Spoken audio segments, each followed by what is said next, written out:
Potential energy को derive करेंगे। Students, potential energy को डेराइव करने के लिए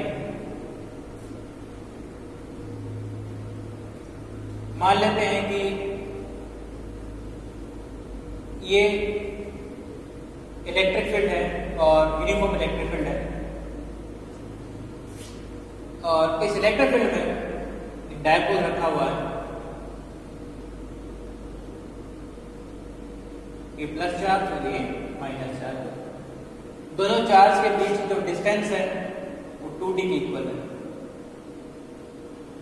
और जिस कारण से इस डायपोल का डायपोल मोमेंट होगा 2d,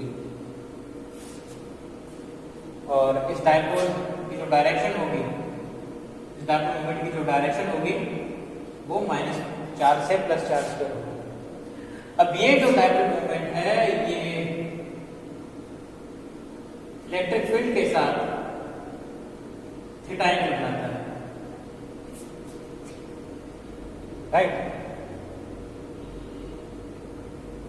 और +2 चार्ज पर इस डायरेक्शन में फोर्स लग रहा है और -2 चार्ज पर अपोजिट डायरेक्शन में फोर्स लग रहा है। दोनों फोर्स इक्वल नेचर के हैं, यानी दोनों फोर्स की डायरेक्शन अपोजिट है लेकिन की वैल्यू सेम है, लेकिन दोनों फोर्सेस की एक्शन लाइन सेम नहीं है। इस कारण से इन दोनों फोर्सेस के कारण इस डायपोल पर एक टॉर्क लगता है, और इस टॉर्क के कारण डायपोल इलेक्ट्रिक फील्ड की तरफ, इलेक्ट्रिक फील्ड की दिशा में अलाइन होने की कोशिश करता है। कहने का मतलब ये है कि इस टॉर्क के कारण डायपोल इलेक्ट्रिक फील्ड की दिशा में अलाइन होता है, और इस प्रकार से जब ये पूरी तरीके से इलेक्ट्रिक फील्ड की दिशा में अलाइन हो जाता है तो उसी स्टेबल कंडीशन में रहता है, राइट। अब क्या है कि इस टॉर्क की वैल्यू होगी इलेक्ट्रिक फील्ड के कारण, ये इस टॉर्क की वैल्यू होगी P E sin थीटा। अब इस डायपोल को इलेक्ट्रिक फील्ड की डायरेक्शन में अलाइन होने से रोकने के लिए एक एक्सटर्नल टॉर्क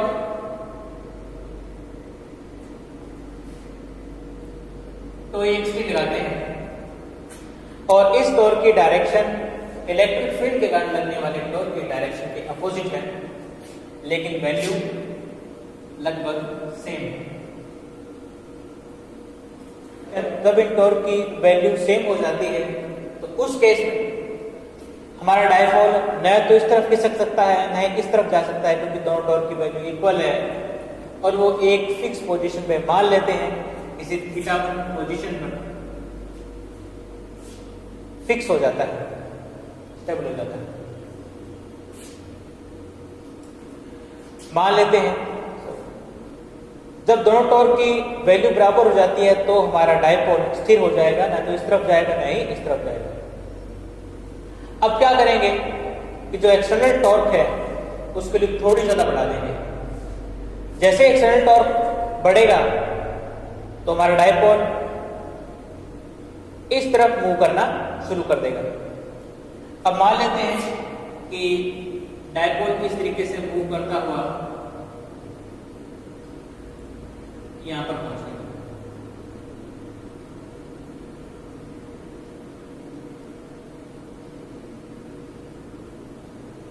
राइट, और इस दौरान ये डी थीटा एंगल बनाता है, यानी कि जो डायपोल है डी थीटा एंगल से डिस्प्लेस्ड हो जाता है। स्टेबल कंडीशन में दोनों टॉर्क बराबर थे, लेकिन जब इस टॉर्क की वैल्यू थोड़ी ज्यादा बढ़ाई जाती है तो डायपोल इस दिशा में विस्थापित हो जाता है, अलाइन हो जाता है, बढ़े हुए जो टॉर्क है उस डायरेक्शन में रोटेट हो जाता है और डी थीटा एंगल से रोटेट होता है। अब जब इस एक्सटर्नल टॉर्क की वैल्यू बढ़ाई जाती है तो जो डायपोल होगा वो डी थीटा एंगल से डिस्प्लेस्ड हो जाएगा, राइट। और मान लेते हैं कि एक्सटर्नल टॉर्क की वैल्यू हमने इतनी ज्यादा बढ़ाई कि जब ये पहले बराबर थे, अब ये बराबर नहीं है, अप्रोक्सीमेट बराबर है, राइट। इसका मतलब ये है कि आपने एक्सटर्नल टॉर्क की वैल्यू ज्यादा नहीं बढ़ाई, आपने हल्की सी इसमें वृद्धि की है, और इस वृद्धि के कारण क्या हुआ, जो डायपोल है वो डी थीटा एंगल से डिस्प्लेस्ड हो गया। तो इस कारण से इस एक्सटर्नल टॉर्क के द्वारा इस डायपोल को डी थीटा एंगल से डिस्प्लेस्ड करने के लिए किया गया कार्य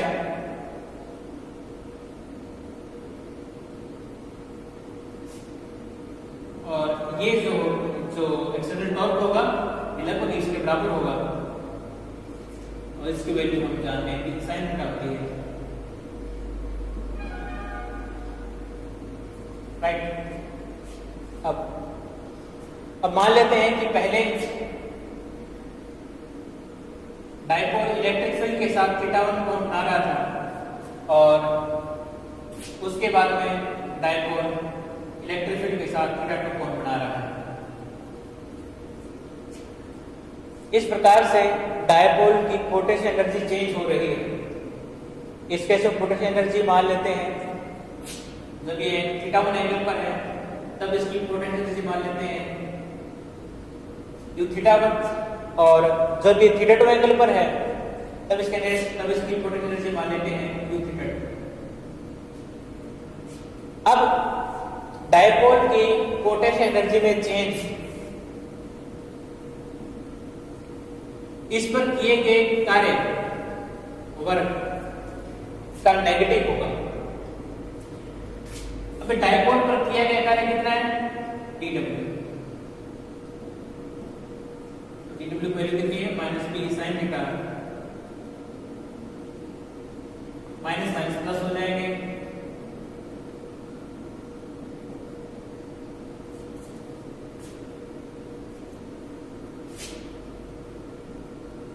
यहाँ पर डी थीटा स्टूडेंट्स बनाए आवश्यक रूप से।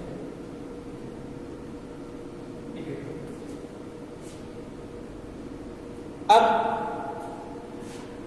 आप देखोगे कि du equals to P sine theta D theta, और आपने इस डायपोल को थीटा1 एंगल से थीटा2 एंगल तक डिस्प्लेस्ड किया है,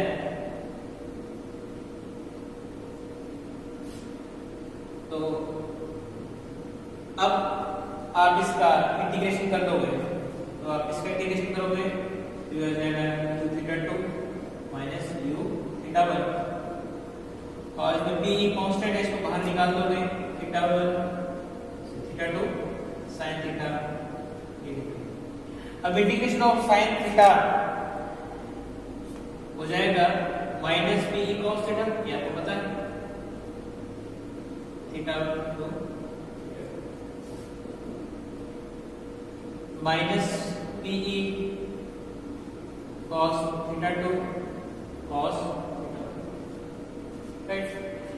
आप पहले इस cos की जगह, इस थीटा की जगह थीटा2 रख दोगे, माइनस थीटा1 रख दोगे।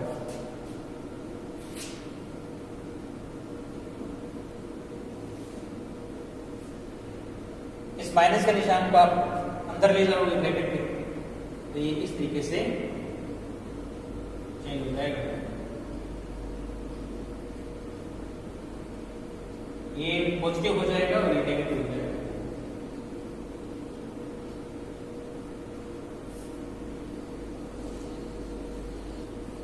तो इस प्रकार से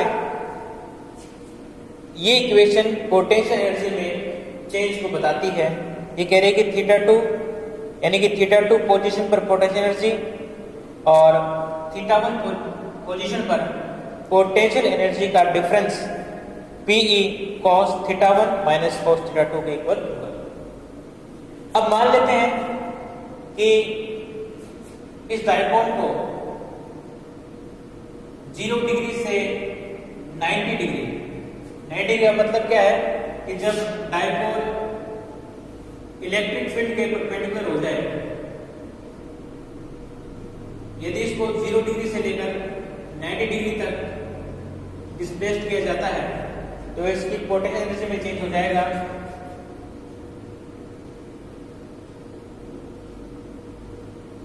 थीटा1 की वैल्यू हम लिख देंगे 0 और थ्रेड की वैल्यू हम लिख देंगे 90।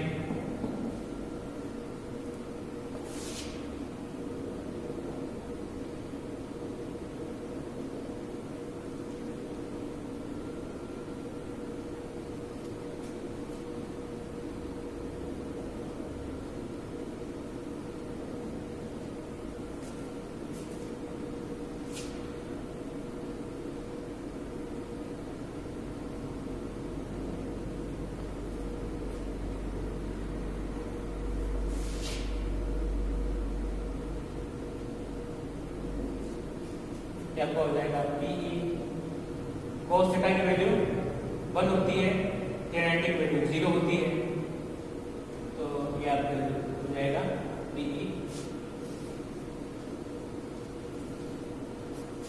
जब आप इसको 0 डिग्री से 90 डिग्री तक विस्थापित करोगे तो पोटेंशियल एनर्जी में चेंज होगा PE, राइट। अब मान लेते हैं कि इसको हम 0 डिग्री से 80 डिग्री पर विस्थापित करते हैं, यानी 0 डिग्री से लेकर 80 डिग्री तक विस्थापित करते हैं, तो इसकी पोटेंशियल एनर्जी में कितना चेंज आएगा आप इसे याद कर सकते हो। मैं सीधा याद कर रहा हूं, 0 से लेकर 80,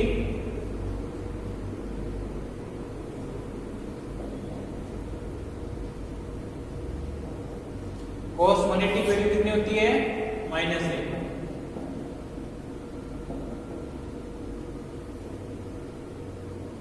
तो ये -1 ये -1, तो ये माइनस ऐड हो जाएगा तो वो हो जाएगा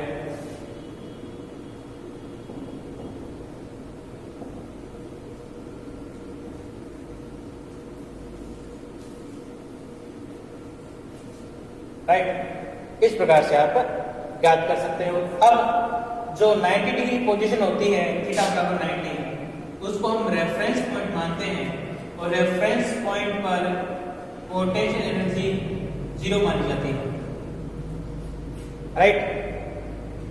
तो इस प्रकार से डायपोल को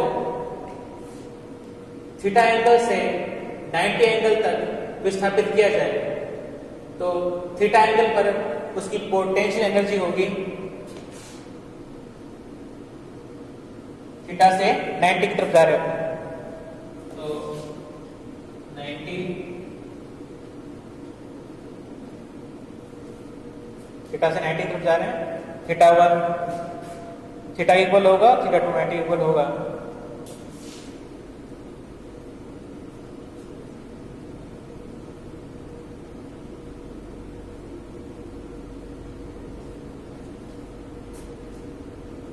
इसकी वैल्यू हम 0 मान लेंगे तो किसी थीटा एंगल पर पोटेंशियल एनर्जी की वैल्यू आ जाएगी, ये हमारी 0 हो जाएगी, ये cos थीटा ये आपकी पोटेंशियल एनर्जी ई cos।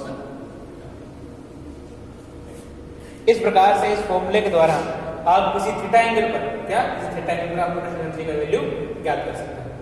तो स्टूडेंट्स इस प्रकार से इस लेक्चर में हमने देखा कि डायपोल की पोटेंशियल एनर्जी कितनी होती है, किस तरीके से इसको डेराइव करते हैं, इसका कंडीशन क्या होती है, राइट। तो नेक्स्ट लेक्चर में हम इस टॉपिक पे बात करेंगे। Thank you.